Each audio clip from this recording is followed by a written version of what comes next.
Hello and welcome to this episode of Miniatures Rundown. I'm Mitchell, and today we're covering the new Wolf Scout kill team release. Like many kill teams, is a dual-purpose kit providing a kill team and a unit for Warhammer 40k. The kit itself builds 5 Wolf Scouts and a Fenrisian Wolf. As expected, they can be assembled as regular Wolf Scouts, hunters in the text, or various specialists. The only exception is the pack leader, who makes your Frost Eye. You really want the pack leader in your first build. An initiative reroll and standing back up after you're incapacitated the first time is too good to pass up. So your first team should be the pack leader, Sergeant, Fangbreaker, Medic, Gunner, Plasma Gun, Rune Priest, Psychic, Trapmaster, Haywire Mine, along with the Wolf Friend. Together, they provide you with an elite team focused on short-range shooting with Plasma on 3 of the Scouts, and your Rune Priest dealing with cover-hugging Mundanes. A second box later gives you the Frost Eye for sniping on more open boards, and a quartet of Hunters for when you get close up into your storm. As Space Marines, you're able to benefit from 3 APL, double shooting or double fighting, transhuman physiology, and a host of specialist equipment. The strongest new rule for them is the Elemental Storm.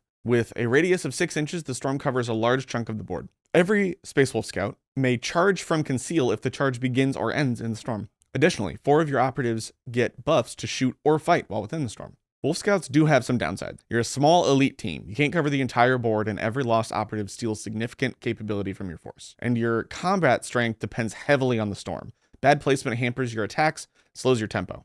Both things a small force may not recover from. Now let's look over on the 40k side of things. The Wolf Scout unit shines as a plasma-armed assault unit. With Infiltrate and Scout 7 inches, they can put themselves in a position to inflict solid first-turn hurt. Since most Wolf Scouts carry pistols, even being engaged doesn't stop you. In melee, combat blades aren't the best close combat weapons, but a blizzard of strength 4 AP1 attacks will dish out enough wounds to be noticed. More than enough to finish off a plasma-riddled squad. Assembling your Wolf Scouts will play out similarly to building your kill team. You must have a pack leader, and you should take the Haywire Mine and the Thunderclap Runic Stave options. The Plasma Gun depends on how you want to run your Scouts. Take it if they're going to play in the backfield protecting your objectives. Leave it at home if you're going to be aggressive. The pistol is better when engaged anyway. When reinforced, an additional option for the Instigator Bolt Carbine opens up. You'll want to take it as it's one of your few damage 2 options that aren't hazardous. Their Deadly Stalker's ability increases your chances of wounding with a +1 if targeting a unit with no friends within 6 inches. If you can spare a character, Hunting Hounds get OC1 if the Scouts are within 6 inches of them. It might be enough to swing an objective. At the start of any phase, the Haywire Mine delivers 1 dose of mortal wounds to a unit within 3. A nice bonus before shooting or a charge. Since it can be done any phase, you can throw it at an enemy during their shooting phase if they got too close during the movement.